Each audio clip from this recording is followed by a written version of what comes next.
Greetings, sir. How you doing? You well? Very good, thank you. How are you? I'm blessed. Introduce yourself and define what you do for yourself, because I could put you in a load of categories. My name is Kidd Waya from Nigeria. Born there in Lagos. Moved to UK when I was 6 years old. So I would say born there, bred here, but I like to think I'm a citizen of the world. And what do I do? I get asked this question a lot.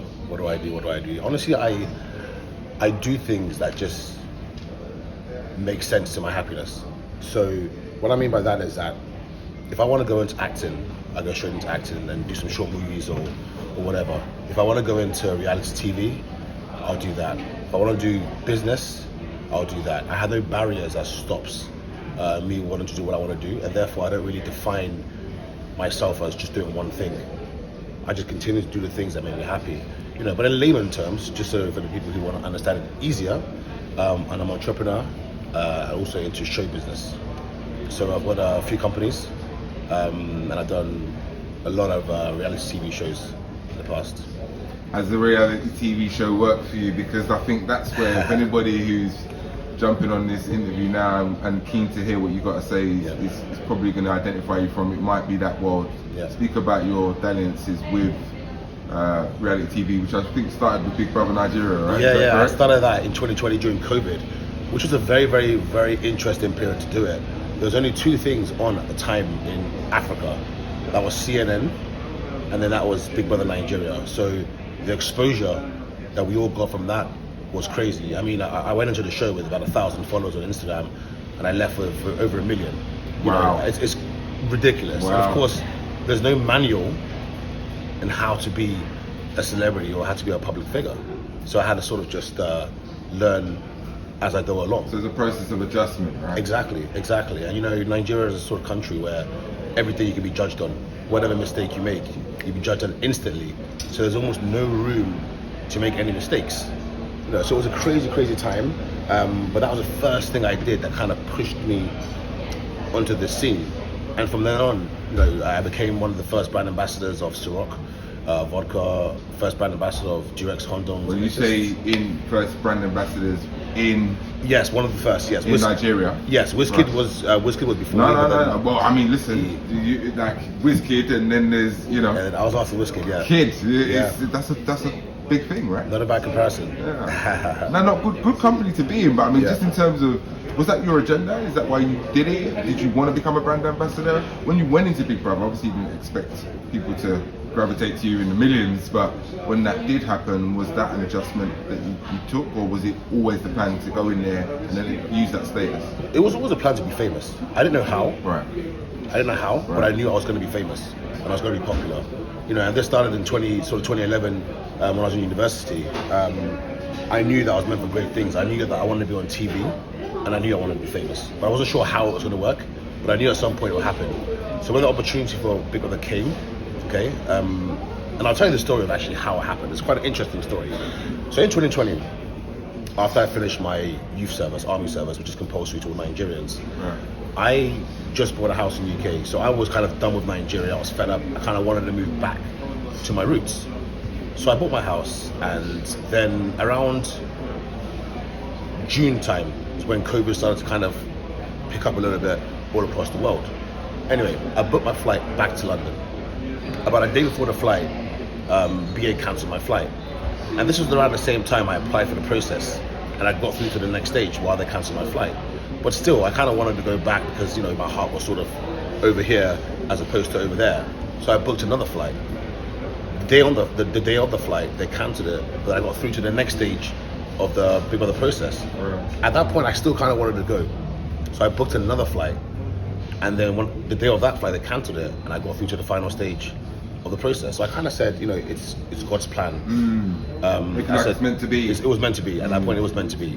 So that's how I got into the house, and literally the rest is history. I mean, it's crazy. How did you enjoy the experience? Loved it. It was like going to boarding school all over again. Literally, you're in a house with a bunch of your friends, playing games, doing different tasks, laughing, joking around. Yeah, I think we spoke off camera. A guy I know, Mike, went on. Was it the year before you or the year after? Year before me. Shout out Mike. He I think really got the same kind of effect in terms of his Instagram following, his social media following, just his profile and opportunities that came after. So speak about who Kidd was prior to those aspirations, of wanting to be famous, as it were. Kidd, honestly, the Kidd then is kind of similar to the Kidd you see now. Right. I was always very confident, very outspoken, great in front of the camera. I did theatre back in school, drama back in school. Always a very socialite person. So I was very similar to how I was now, but now it's like I carry what I have now with more confidence. When I walk into a room, I know myself. How old are you now? 30. Right. I was 30, yeah. So now I kind of know what I can deliver on. Anyone I meet, any collaboration I work on, I know what I can give. Back then you're still kind of learning the ropes, you're still kind of trying to figure out who you are. But I know who I am now. So I think that's the difference, is that now I know myself more. Well, you're the guy that followed in Wizkid's steps and parties with Davido, as people will find out when they go on your Instagram. But I'm digging down into who you are. Yeah. What motivates you? What stirs the spirit when no one's looking? So what motivates me is my future self. Right. Because I have a vision of what the future Kidd looks like, and I'm trying to get to that vision. Right. But in order to get to that, I've got to make sure I hit all those, tick all those boxes on the way to that future me. And that's what scares me, is the fact that if I miss a few steps, I might not get to the version of myself I want to get to. I know most people have idols, it could be The Rock, it could be Barack Obama as inspirations, but honestly it's the person that I know I can be is my inspiration, and that's what pushes me every day. Brothers, sisters, what's family life like? Growing up, what was that like? Can't complain, man.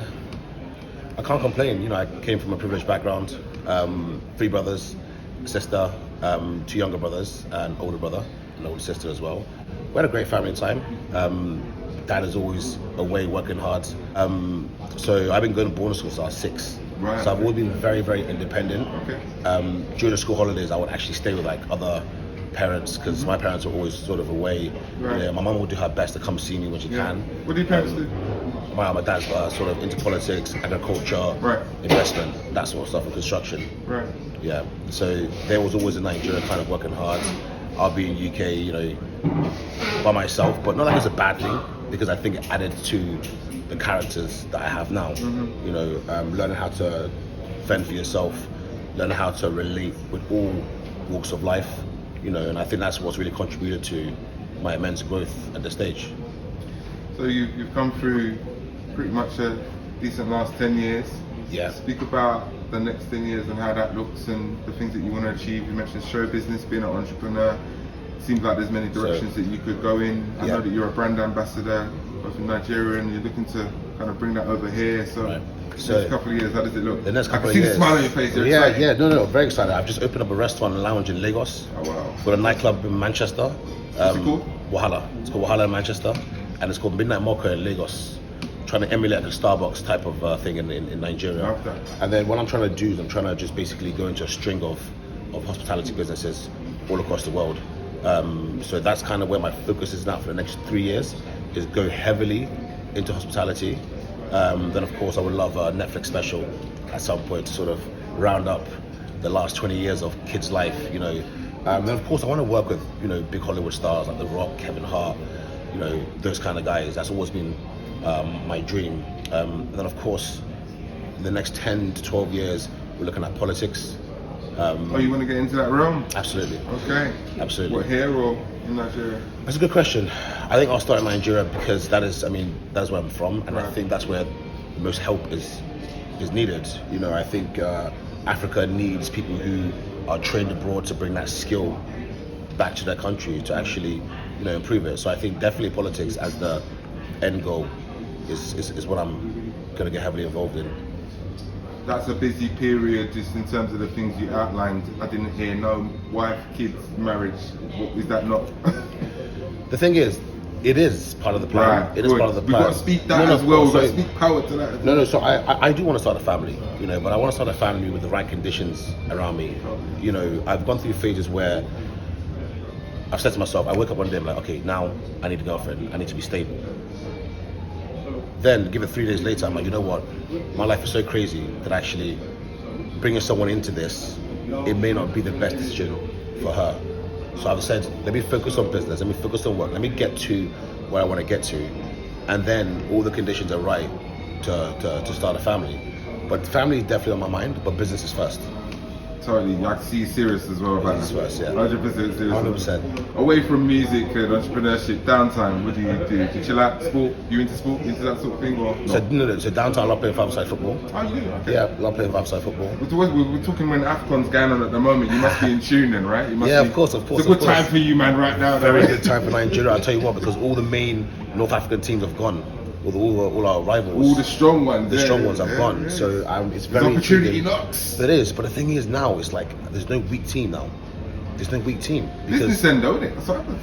Exactly. So hopefully Nigeria can bring it home. Come on, Super Eagles. We've got your back. And yeah, but I love to also play games as well. In my downtime, sit at home, relax, play music, really get into my thoughts. Yeah. You know, and you know, just staying and just really enjoy the peace, because when it's time to go outside, it's hectic. It's Africa's time right now, isn't it? Absolutely. When I look around, you know, just the UK energy, UK African energy, that connection, the bond to the motherland, I don't think has ever seemed so, you know, strong. Yeah. Just as someone who's been in and out of the environment, how do you see the development in that way? And I guess moving forward, what can we do to take advantage of it so that it doesn't regress, it does only progresses? So the most important thing I've seen Africa as a whole really adopt is the fact that there's a need for change. So the people, the government, the politicians recognize there's a need for change. Before, you know, 5 years to 8 years ago, everyone was like, no, we're fine, we're good. But now we know that we recognize the need for change. And when you recognize something enough, you start to implement those changes. Now, of course, there's still some problems with our system, but the thing is that people now are more woke. They're more awake, and we have a large growing youth population who know what they deserve. They know their rights, and they know how other countries operate, and they know how Nigeria or any other country in Africa also needs to operate. You know, so they're starting to wake up, and the politicians are starting to wake up also. So I think now we're looking more inwards, looking how to develop and grow our own things, to start our own hospitality businesses, to go on holiday within our continent, because most of us travel to Dubai, to UK, to America, but now we're actually starting to look inwards, you know, to Zanzibar, to South Africa, to Ethiopia, to Zim, all these places. So I think now we're starting to wake up as a continent, because it's about time. You know, our fashion is picking up massively, our music is taking over the world, our food and culture is doing great. So I think now it's been a great 7 years for the continent, and it's looking like it's going to increase. We're not slowing down anytime soon. We've got a lot of strong figures in our continent, you know, like Davido, like I said, Wizkid, Remo's doing amazing, Burna Boy's doing great, you know, Diamond Platinum in Tanzania. We have all these great figures who are really pushing the industry, you know, and it's time for the younger ones who are coming up watching all these amazing people to carry the mantle and go forward. So I'm very proud of the continent. You know, we're doing our thing.